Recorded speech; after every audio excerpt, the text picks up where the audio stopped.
Saya mulai menjadi kepala desa di Desa Juracoto ini 2013 akhir. Permasalahan di masyarakat ini sebegitu banyak. Mulai dari persoalan SDM, kemiskinan yang masih 80%, tata kelola pemerintahan yang masih morat-marit. Mulai 2014 kami mendirikan Badan Usaha Milik Desa atau BUMDes yang merupakan penggerak ekonomi di desa. Kita mulai dengan bisnis wisata di Waduk Pitaloka. Namun faktanya dari 14 sampai 15 selalu rugi kita. Akhirnya 2015 kami mendirikan unit bisnis transportasi travel itu. Hasilnya dari travel itu kita buat santun untuk masyarakat miskin yang 200 kepala keluarga tadi itu. Dengan cara langsung diberikan beras setiap bulan. 2016 juga kita dapat limpahan rezeki desa ini, yaitu tanah tandus, ada 16 hektar yang sudah hilang 24 tahun yang lalu. Nggak tahu kenapa gimana ceritanya sudah bukan lagi milik desa. 2017 awal kita ketemu dengan teman di desa sebelah ini, Pak Arsono namanya itu. Kita diskusi banyak hal kaitannya dengan bagaimana menjadikan Bukit Tandus itu menjadi subur. Setelah itu kita ketemu dengan Pak Puguh, alumni dari ITB. Ada persyaratan dua yang ditekan kepada saya itu, 2A istilahnya, harus amanah dan aman. Kalau itu sudah saya kerjakan.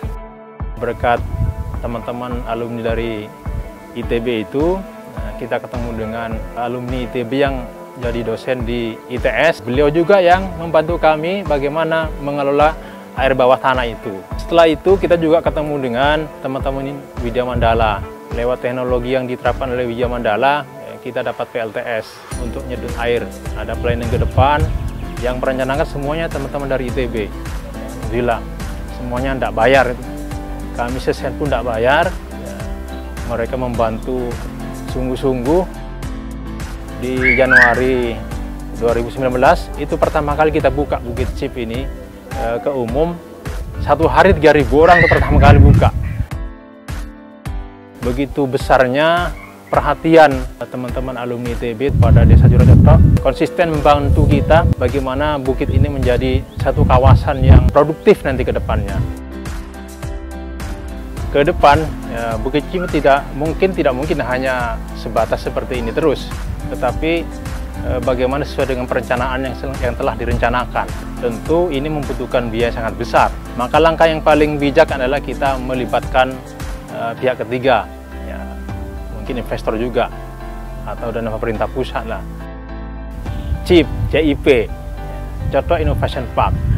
Apa maksudnya ini? Ya, tentu ini maksudnya adalah bagaimana nanti inovasi-inovasi yang dihasilkan oleh dunia perguruan tinggi, terminalnya di sini, aplikasinya di tempat ini.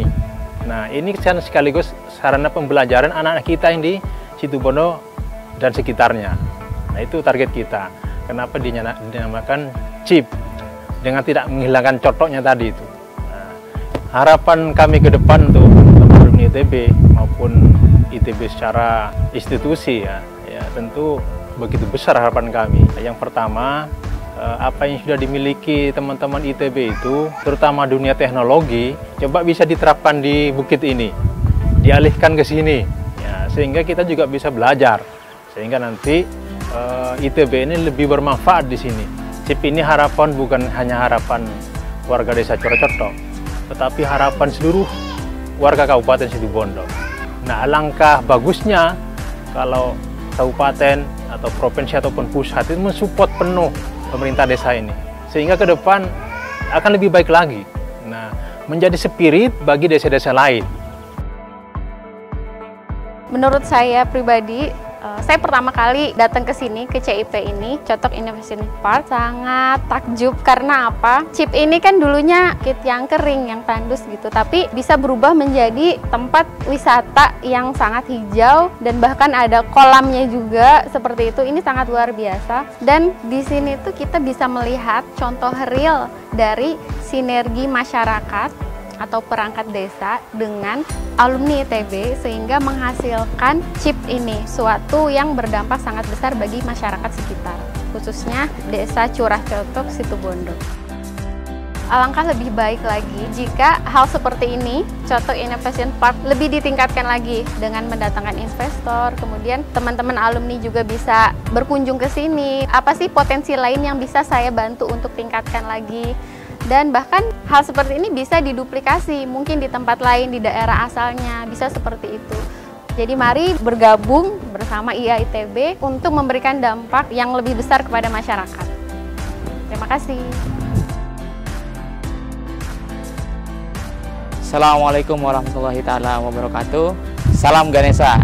Idealnya, Ikatan Alumni Institut Teknologi Bandung itu memberikan ruang yang luas bagi para milenial dan generasi Z yang mana untuk berkarya ini sangatlah luas. Contohnya di Kabupaten Situbondo, Jawa Timur ini. Tersedia 31.000 hektar lahan non-produktif seperti tempat ini, yang mana butuh sentuhan anak-anak muda, butuh sentuhan para milenial dan generasi Z, khususnya yang memiliki pengetahuan dan memiliki kapasitas di sisi teknologi maupun di sisi sains untuk mengembangkan daerah seperti ini.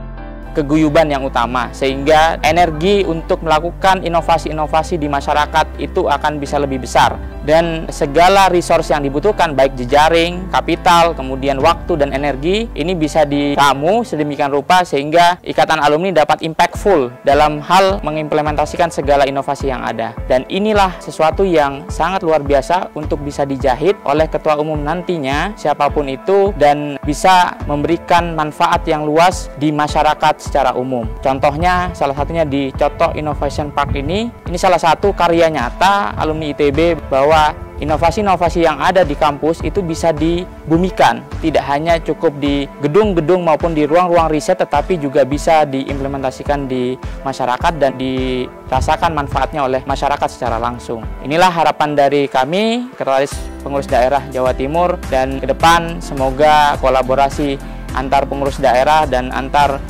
segala stakeholder yang ada di Ikatan Alumni dapat dijahit sehingga akan muncul banyak desa-desa yang akan menerapkan teknologi tepat guna yang tentunya bisa dirasakan manfaatnya secara langsung oleh masyarakat Indonesia. Terima kasih. Salam Ganesha untuk Tuhan, bangsa, dan alma mater. Assalamualaikum warahmatullahi wabarakatuh. Coto adalah satu desa, kondisinya sangat penuh dengan sumber daya yang tidak termanfaatkan, baik sumber daya manusia. Akhirnya waktu itu saya memulai untuk memberi nama Taman Inovasi Coto dan disetujui oleh Pak Kades di sini, sehingga akhirnya namanya menjadi CIP ya, Coto Innovation Park. Inovasi adalah tempat untuk membumikan kreativitas. Jangan berhenti di kreativitas lah, letakkan di sini kreativitasnya untuk menjadi inovasi. Tempat ini adalah tempat yang sebenarnya layak untuk meletakkan teknologi-teknologi nganggur. Dan kami berusaha saat ini menjodohkan pengangguran orang dengan pengangguran tempat, dengan pengangguran teknologi, dalam tanda kutip saya sebut pengangguran, teknologi yang bagus tapi berhenti di lab, di kampus, untuk apa? Dan alhamdulillah salah satu contoh kita di sini memulai untuk mengangkat air supaya tandus itu hilang dengan teknologi pompa air tenaga surya. Insya Allah sebentar lagi akan banyak lampu tenaga angin. Tumbuhnya ekonomi masyarakat itu yang sejalan dengan pertumbuhan Taman Inovasi ini. Penganggur-penganggur tadi makin lama makin hilang, tetapi kami masih mengundang satu pengangguran lagi. Kalau ada pengangguran dana yang sedang banyak, silahkan. Di sini ada ratusan hektar lahan nganggur, ada banyak sekali orang yang bekerja walaupun sudah tidak nganggur tapi juga masih punya peluang, dan banyak sekali potensi-potensi pasar yang sedang kosong yang itu bisa kita katakan pengangguran. Jadi saya bisa mengatakan bahwa Coto Innovation Park itu adalah tempat yang dirancang untuk menjodohkan pengangguran-pengangguran.